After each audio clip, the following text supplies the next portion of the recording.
What is the romanticization of the idea of Khilafah in the modern day and age? The Khilafah will already be established by the time the Mahdi arises, and the Mahdi will be in where's modern day Saudi Arabia and in Syria, where there'll be maybe the seat of government will be near Syria. Who's going to be the Khalifa?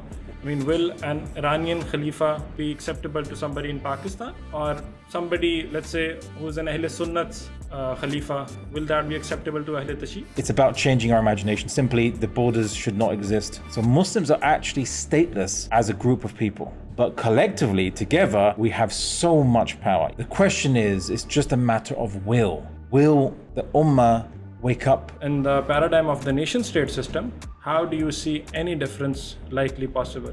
So we'll make a deal with China. We'll default on everybody else. We'll focus on trade with the Muslim world. As a Muslim country, we promised that we will return these finances, right? We made a deal. Now, you're suggesting that we back off from the deal. That's not much Muslim. India pulls out of a agreement that was brokered by the IMF for the water treaty, right? Indus Valley Water Treaty. And what does IMF do? Oops, well, we can't enforce anything. When you look at Saudi Arabia, you're supposed to assume that the change is going to start from over there. But yes, change is coming, but not for the good of it. It's change is coming towards a more liberal outlook. So these countries are not Islamic in terms of law system. Mohammed bin Salman, let's say he goes on TV and he insults the Prophet Muhammad. What would happen next? His own bodyguards would shoot him. Since you quoted the only Islamic system over there in Afghanistan, I mean, I quote that over here because it's been 1500 days that they have not allowed their female or woman to, gain basic education. The Afghan people who are following Islam won't follow the Taliban if the Taliban oppose Pakistan absorbing Afghanistan under La ilaha illallah Muhammad Rasulullah. Muslims solving the problems by their own selves doesn't give out a very positive vibe. It gives out a message of mutiny, militancy, and chaos.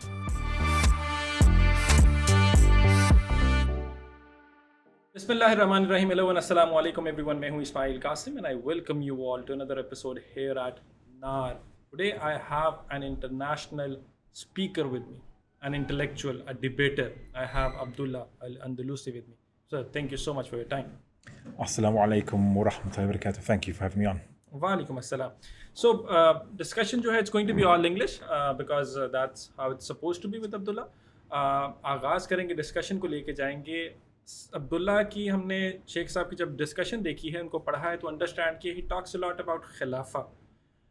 So, Abdullah al Andalusi, I would want to start off by asking you, how do you imagine Khilafah in today's modern age of nation-state system?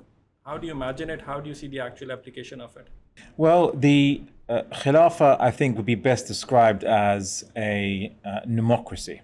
So the word in Greek, nomos, means law, and krasi means, to make a superficial translation, power.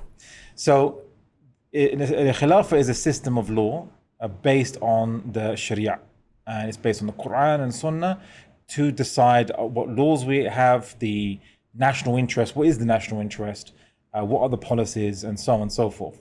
So the Khilafah is simply, to put it more in different terms, the model of the Medina, the Prophet Muhammad sallallahu alaihi wasallam's state of Medina, and he was the leader of the Muslims and the Jama'ah, right? So the Muslims that come together to form one body in a political sense.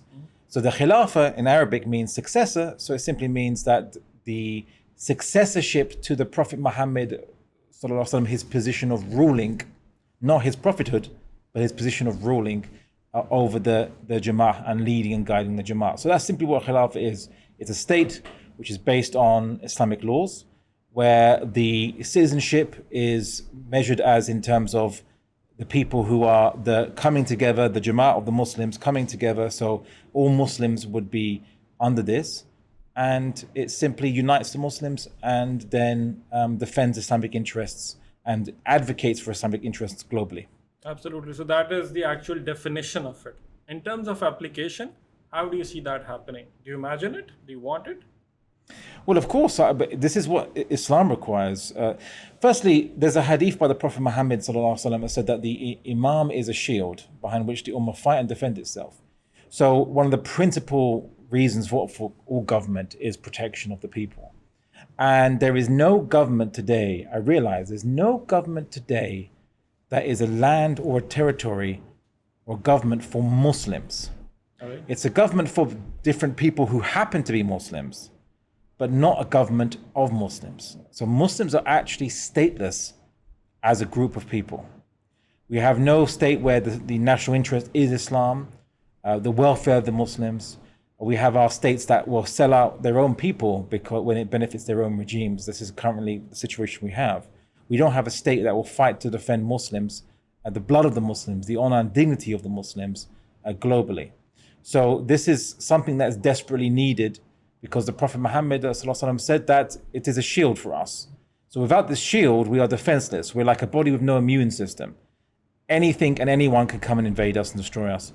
Separately, as separate states, which were created by the colonial powers, I might add, we are weak and we can't really defend ourselves. We might have strong countries and so on, but they can't liberate the Middle East. They can't liberate Kashmir or Palestine by themselves as individual countries.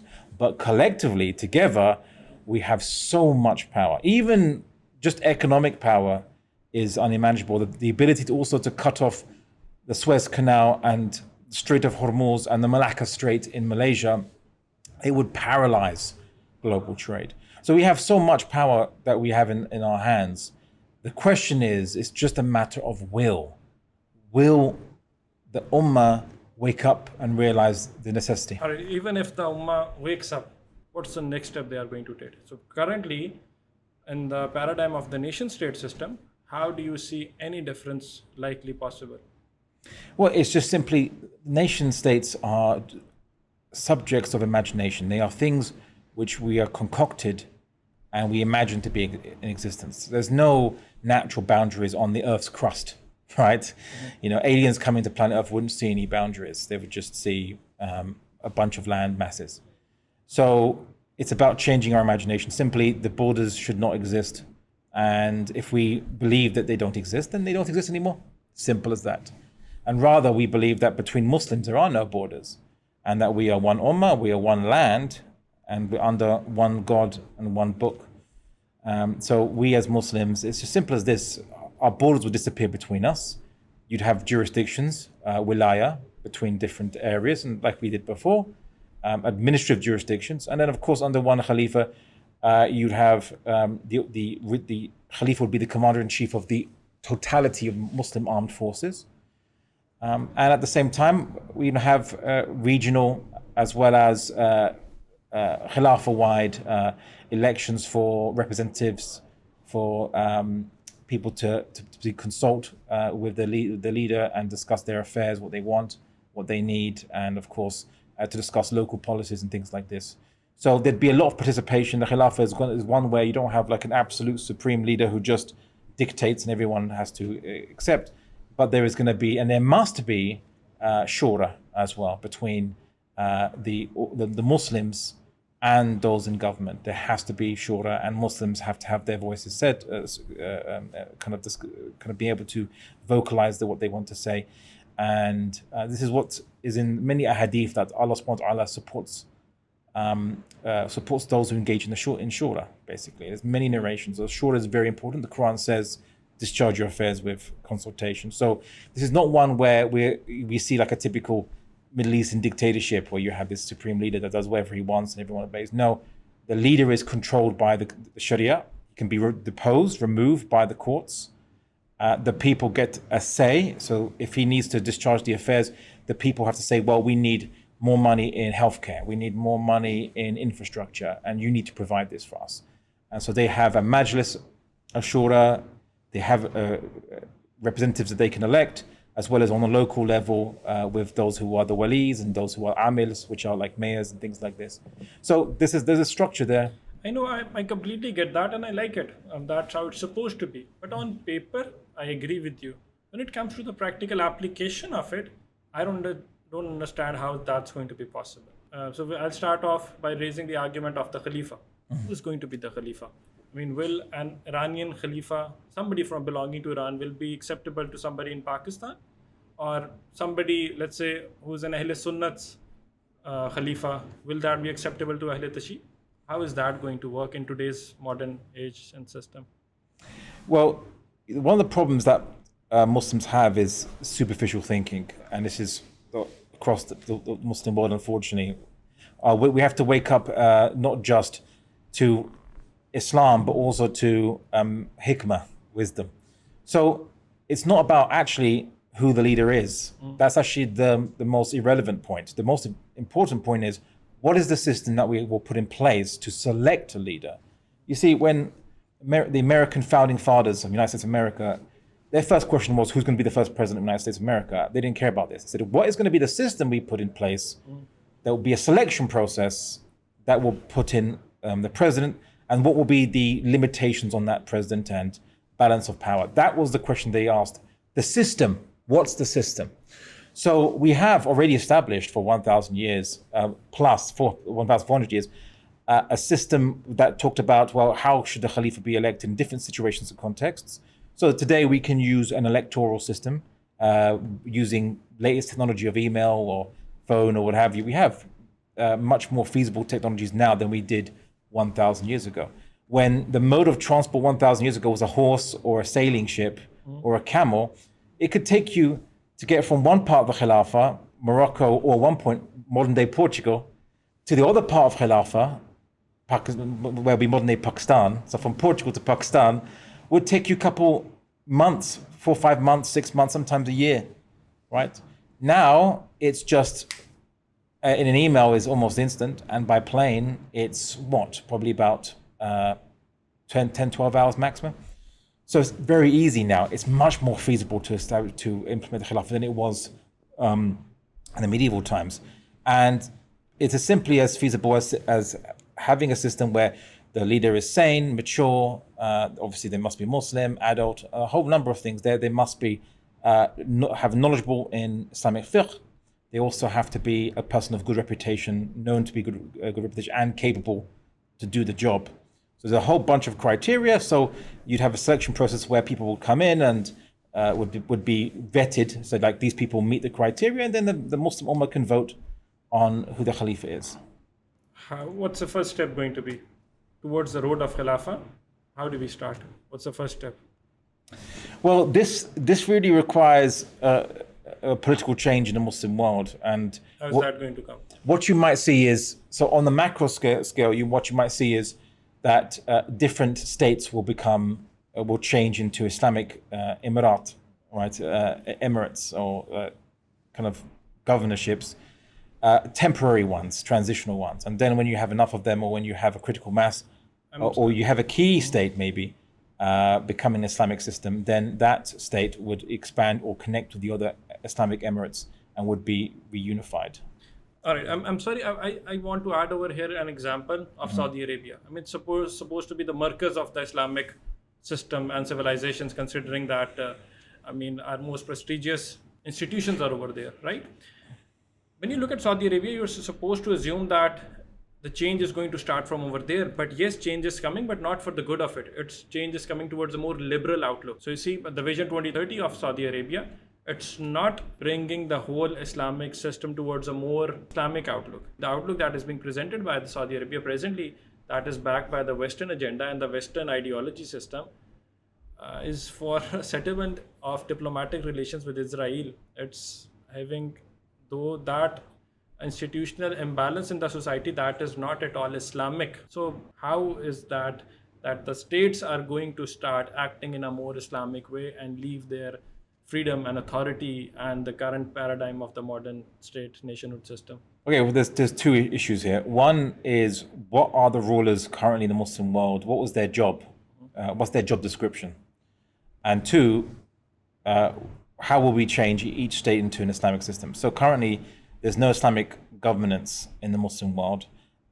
Maybe Afghanistan a little bit, but other countries, they have a mix of laws, some traditional laws as they call it, and a lot of those other laws borrowed from the West. So for example, even in Pakistan, the Pakistani blasphemy law was actually taken from the British It was on the books from the British time, because Britain had a blasphemy law. So now then Pakistan has a blasphemy law. The same, almost literally the same wording as well. So this is, Saudi Arabia has interest banking, allows interest bank, which is riba. I mean, this is in the Quran, it says take notice of war from Allah and His Messenger to those who deal in riba. Right? Notice of war, declaration of war. This is so in Saudi Arabia, the place that is the custodian of our two holy places, is implementing riba, right? And that's just one thing it does. Like, there's many other laws and issues.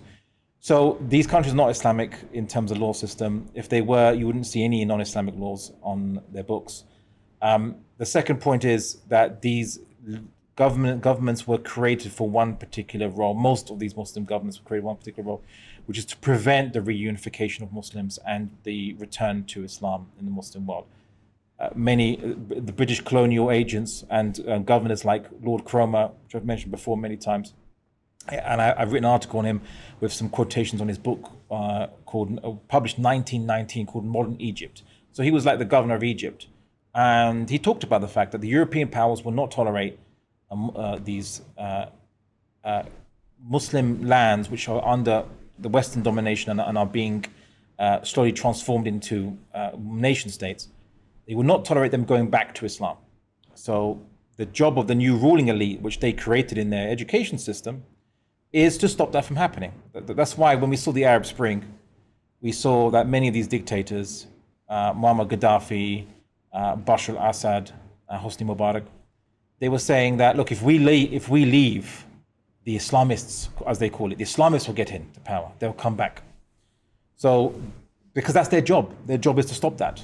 That's their main number one job, is to stop the return to Islam, stop the reunification of the Muslim world after it was split by the British. So that's the first thing. So the issue is, now, are these people supermen that they shoot lasers from their eyes and they fly around and they can throw trains by their arms? No. They only have power because we believe that they should be obeyed. It's literally a belief in the Muslim armies, and the Muslim armies are not foreign armies. Well, apart from UAE, that has a mercenary army, but that's not unexpected, of course, for UAE. But for those countries the Pakistani army is from the people, the Egyptian army is from the people, the Turkish army is from the people. They are only obeying these leaders because they believe that they should obey these leaders. It's meant to. That Islam even says that you should obey these leaders.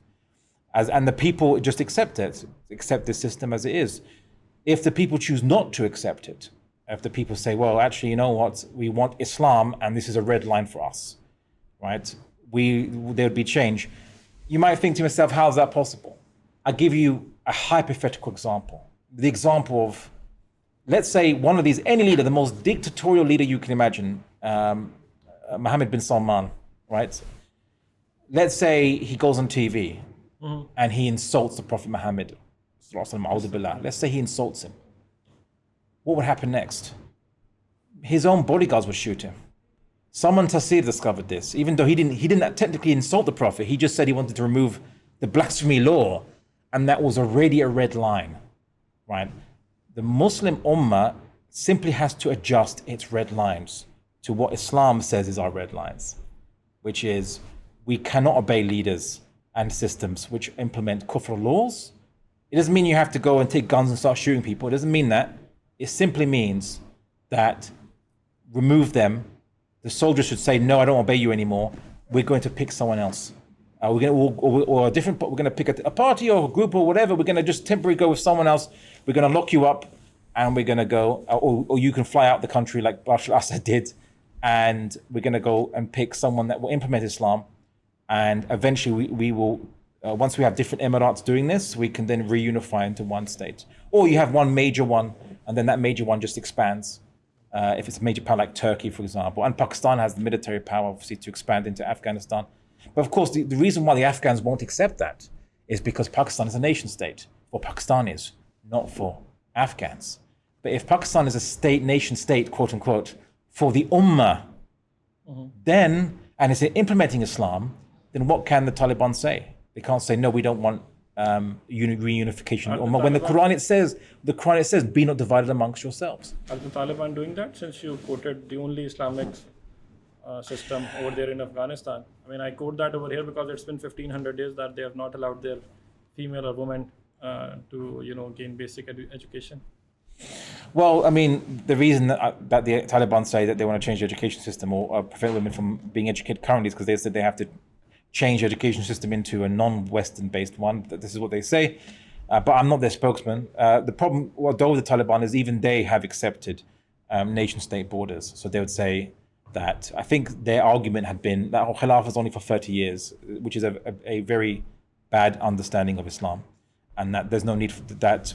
There's no point to implement it. So even they themselves have a big misconception, and they recognize the nation-state boundaries of Afghanistan. They don't say that we're going to unite the Muslim Ummah and we will all link together. So, but the Afghan people who are following Islam won't follow the Taliban if the Taliban oppose Pakistan absorbing Afghanistan under La ilaha illallah Muhammad Rasulullah. Pakistan is no longer the nation state, but is a state for all Muslims and is going to be actively re-establishing the Khilafat. And of course, the Taliban has no argument. They might still fight, but they just have no argument. And their people will see that. And their soldiers might say, look, I'm not going to fight against a genuinely powerful Islamic state that wants to reunify the Ummah under one flag. What is the romanticization of the idea of Khilafah in the modern day and age? So is it mandatory in terms of Islamic prophecies that it's supposed to bound to happen in the future before the judgment day?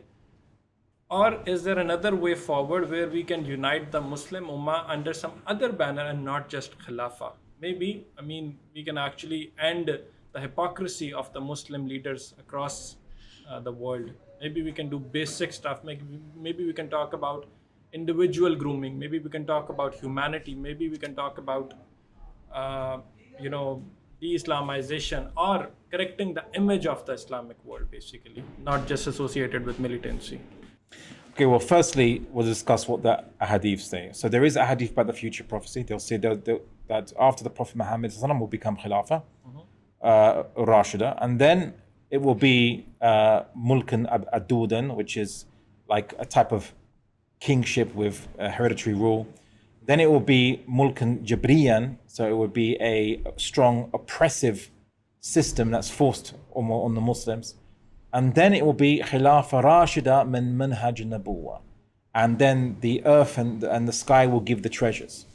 So this is a hadith of the prophecy that we'll go through these phases. The Muslim Ummah. So we have Khilafah Rashida. We are living in what era? It would seem, Allahu Alam, of course, whenever you talk about prophecies, Allah knows best. But it would seem this is Mulkan Jabriyan, forced leadership upon us. That is not the will of the Muslims. The Muslims have not given consent to or bay'ah to. Forced leadership. Even for the local governance system, let's suppose, the leaders that we have right now, even for those, more like in basically the system and the absolute rulers themselves. So obviously in Arab world, it's more clearer. You have absolute dictatorships. In terms of republics that we have in Malaysia, Pakistan, Turkey, and also Iran's technically also a republic as well. Despite the fact that you do have elections, but the system itself we didn't choose.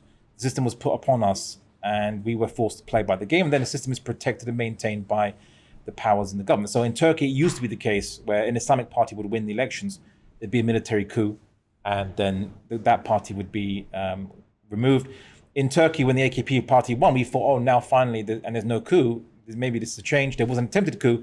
Mm-hmm. But the AKP party was itself started to moderate its own policies and not be fully Islamic itself, because it was worried that if it was fully Islamic, there would be a full-on military coup. So maybe the military allowed an Islamic party as long as they aren't Islamic, right?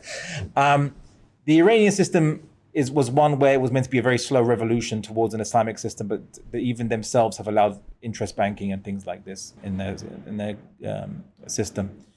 And of course, Pakistan, you probably know very well, is that okay? Not even close.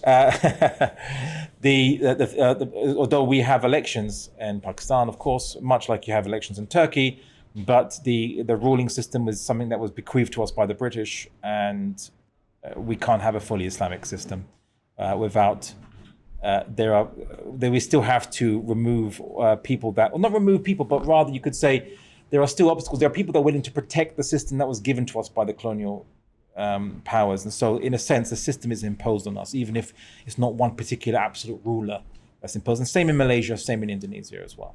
So we need to change these systems. And that requires Muslims to be educated in what Islam actually says. What is Islamic political fiqh? What is Islam? How does Islam organize society? What's an Islamic economic system look like? What would be a viable economic system in the modern world look like without interest banking?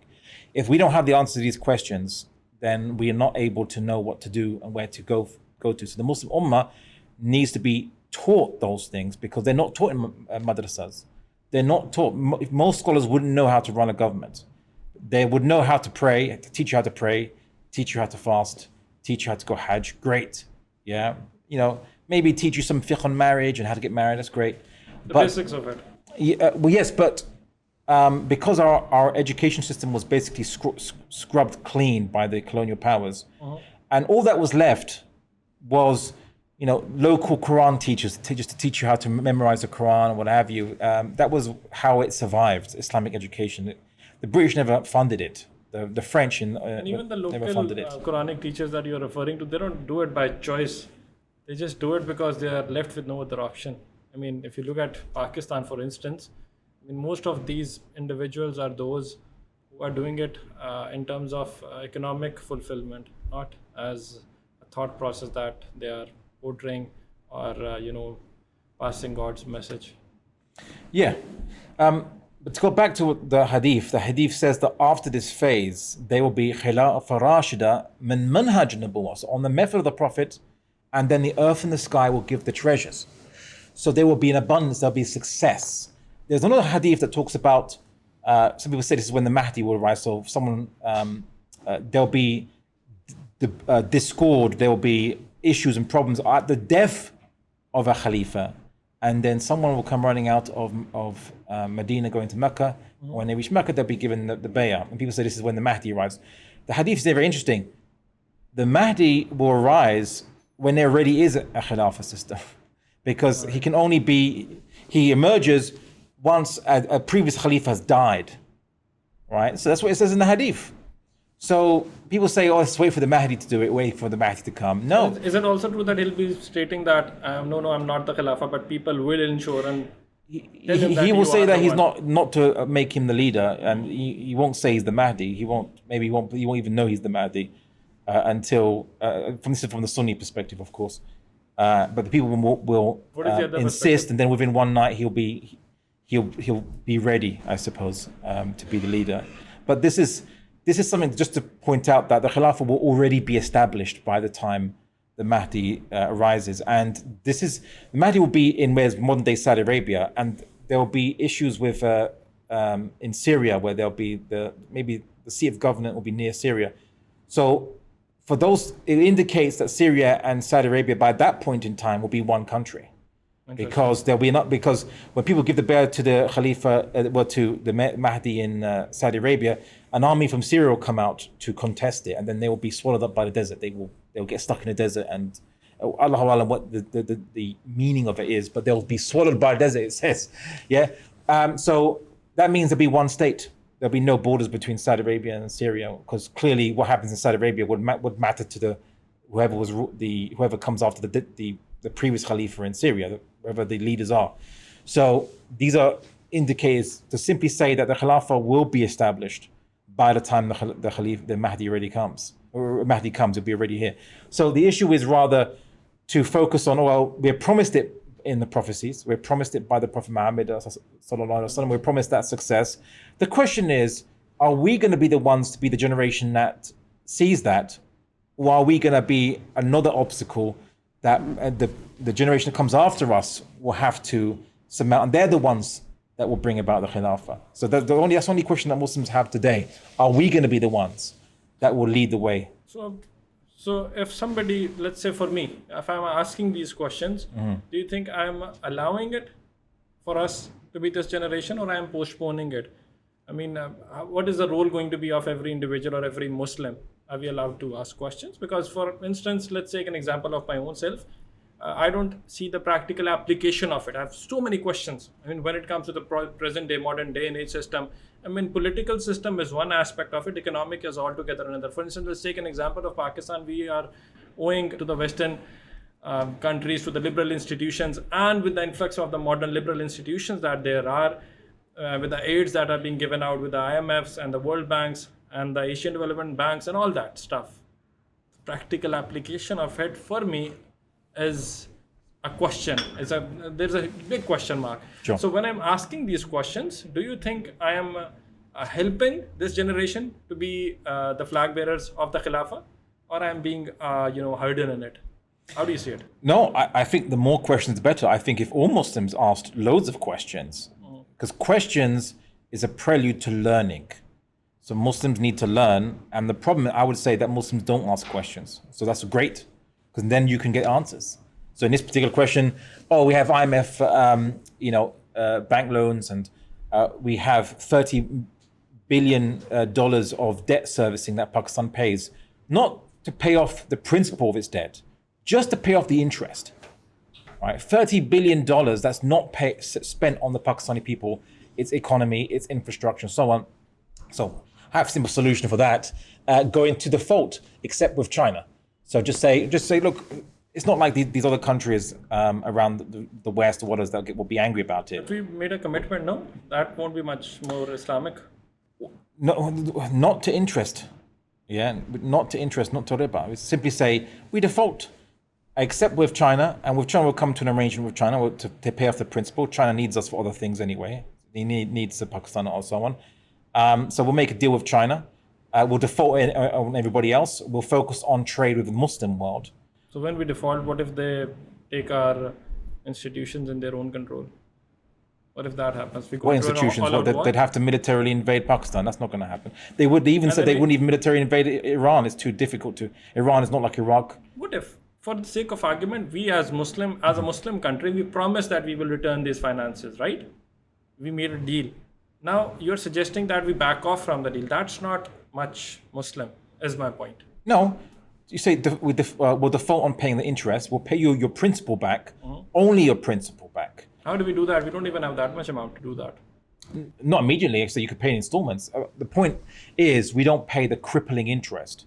Because if Pakistan kept that 30 billion per year and said, okay, we're going to invest our economy, we're going to invest in trade with Turkey, we're going to invest in trade with Iran, invest in trade with the Central Asian republics, invest in trade with China, invest in trade, develop our ports, which we know, Gwadar and all the places, and Karachi, and maybe make a new one, whatever. If we invest in those things, invest in the Pakistani people, because one of the major assets of a country is actually its people. In the West, what they've done is, because of their capitalist democracies, is they've maximized the production of their own people. So all their people are working, and that allows them to make more things, whether it's informational technology or it's actual physical things. Although now that's declining in the West, at least in America. Obviously, China's taken over actually making physical things and technologies. But there's a ton of very creative options. But the problem is that we're not creative. The Muslim world is plagued with lazy thinking, right? I would say it like this: lazy thinking. Whereas I think the best way to describe what I'm calling to is asking yourself the question, what would the Sahaba do? Would be the best question, yeah? The Sahabas weren't lazy in their thinking.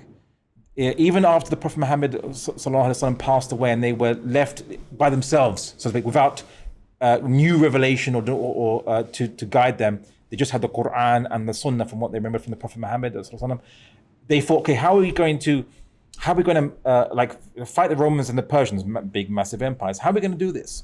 What's our logistics? How are we going to improve our weapons? Even the Prophet Muhammad would send people to Yemen to learn better sword making than they already had. Like, let's actually improve the swords that we have. They fought ahead when Umar revamped the Khilafah's economic system, how it manages economics with the Diwan system. It used that. It was a good system they learned from Persians. So let's use this. It's just how to organize things better. It's more efficient. That's all. How to organize the Bayt al-Mal and things like this. They were creative, making new technologies. Of course, Khalid bin Walid was. Some people say that he's the best general of all time. His strategies and tactics were so creative that you haven't seen even Napoleon Bonaparte be able to equal them. It was very outside the box, as we call it, thinking outside the box, outside the limitations. Yeah. So the Sahabas were very creative in solving problems. So we can do so, right? Again, IMF doesn't have an army. You know, India pulls out of a agreement that was brokered by the IMF for the water treaty, right? Indus Valley Water Treaty. And what does IMF do? Oops, well, you know, we can't enforce anything. Okay, so we default, right? Or rather, we'll pay back what we've owed, and you might find that we've probably paid it back already, the principal. Say, you know, principal, done. Here you go, your money is back to you, right? We're not paying you interest. We're going to instead pay that to the Pakistani people and invest in our own industries, military, so on. And if the Muslim world realize, actually, you know what? Let's trade with each other because we actually have enough resources amongst ourselves. We have enough customers, we have enough food in many areas. Why not just sell it to ourselves and become self-sufficient? You know, America is a very big country. One of the things why, if the whole world sanctioned America, it would have an impact, yes. But it wouldn't. The Americans wouldn't starve because they have within their massive territory. They have food production. They have oil production. They actually have their own production now with fracking from shale oil. They have a lot of stuff that they could be somewhat autonomous, right? With they'd take a massive hit, but they could survive and actually be quite successful. So the Muslim world, if you add all our countries together, could be very successful trading ourselves and said, look, you know what, instead of importing technology, let's make our own cars. Turkey's making its own military weapons, even its own 5th generation stealth fighter, which is probably a copy of F-35s, but still it's able to make it. Obviously, Pakistan made its own cruise missiles and many other things. It's just a matter of, and Iran has shown us quite impressively so, that it made hypersonic missiles that it's too fast to intercept or it's hard to intercept. One's missiles that evade, and even multi-warhead missiles, as they come, they split into multiple warheads and you just can't. And even they use drones and other things and a combination of missiles to even confuse the Israeli air defenses to even hit. So actually some impacts by on Tel Aviv and so on was by Israeli interceptor rockets hitting themselves or hitting their own buildings. So Iran's done that. Right, and let's not forget the time when Iran, I think it spoofed a American stealth drone and made it land in Iran. Right, so they're not dumb. Yeah, we are not dumb. So Muslims we can do things. We just need to believe that we can in ourselves and move our red line up. Because currently that red line is, yeah, they can massacre Muslims and oh well, too bad. Oh, they can destroy us, too bad. But Allah. If in Pakistan, when India shot missiles into Pakistan proper, into the main, Pakistan, not just Azad Kashmir, but into the main cities, that was a red line for Pakistanis. And we retaliated. So we need. So we need to have that red line for the Ummah, make it not just Pakistan, but that red line is the Ummah, and the Muslims have this red line, and our red line is also Islam. If the ruler is not ruling by Quran and Sunnah, so if he's not establishing Quran and Sunnah, yeah, the rulers can make mistakes, that's fine. But if they're not ruling by Quran and Sunnah, the laws and the systems, that's a red line. Like we had the red line in Pakistan. Main cities being attacked. Yeah, and even, I don't support what happened, but with Salman Taseer simply questioning the blasphemy law, even though the blasphemy law was from British era. But if we made that red line Islamic law, then you'd see the Muslims actually solve the problem themselves. Solve all these problems of disunity and solve the problems of having governments that really don't care about us. When you say Muslims solving the problems by their own selves, doesn't give out a very positive vibe. It gives out a message of mutiny, militancy, and chaos. No, because solving the problems by their own selves. There should be law and order now. But you're assuming that the military are not Muslims. If the military, the soldiers are included in the category of Muslims. All right. If the soldiers so if you put it like decide tomorrow not to obey the leader just becomes an average guy on the street. That's all he is. That's all they are. So we need to go and change the equation. If the soldiers and the people together simply say, we don't want this system, we want to change it, it gets changed. No bullets fired, no blood. Fine, that's what I wanted to hear, but that's a good. It has been one wonderful discussion. Before conclusion, how much more years would Muslims and individuals like you would have to struggle before we see the actual application of whatever that you have stated throughout the episode? To anyone that watches this, if you are convinced that Khilafat is an obligation, that we need Islamic law and that it's non-negotiable, that anyone that does not rule by it is illegitimate, then all you need to do is simply convince other people of that same idea you have. Simple as that. And once you reach a critical mass of people believing that same thing, having the same red lines, then there will be change. It will change because people will be mass demonstrations. Soldiers would disobey. Well, no, it's disobey, but they simply say, we don't want this leader anymore, and then you'd have a simple coup if the leader.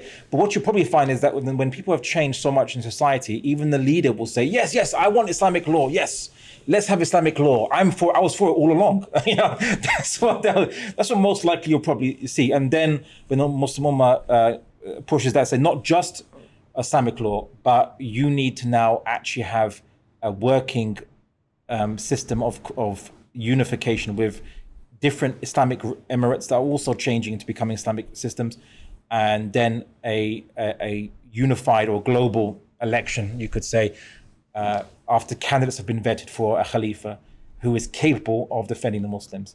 And most likely you'll probably be a guy who has military experience or is able to manage the armies as commander-in-chief, because his primary role of the Khalifa is, as a commander of the armed forces, to defend the Ummah collectively. Perfect. Makes sense. Thank you so much for your time.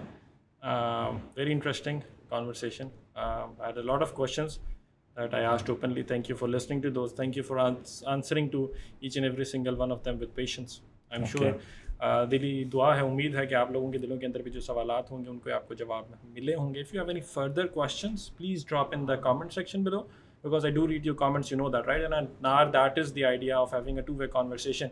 So regarding this, we can have a community session, a poll or something, anything, because this is a very important topic and मुसलमानों के लिए ज़रूरी है. Like Sheikh Sahab also stated that we need to question, because अगर सवाल ही नहीं करेंगे, it's not disrespecting, it's nothing, it's not against Islam. In fact, it is much more Islam कि आप सवाल तो करें सीखने के लिए. इस्माइल कासिम को इजाज़त दीजिए. Until next time, अपना बहुत सारा ख्याल रखिए. अल्लाह हाफ़िज़.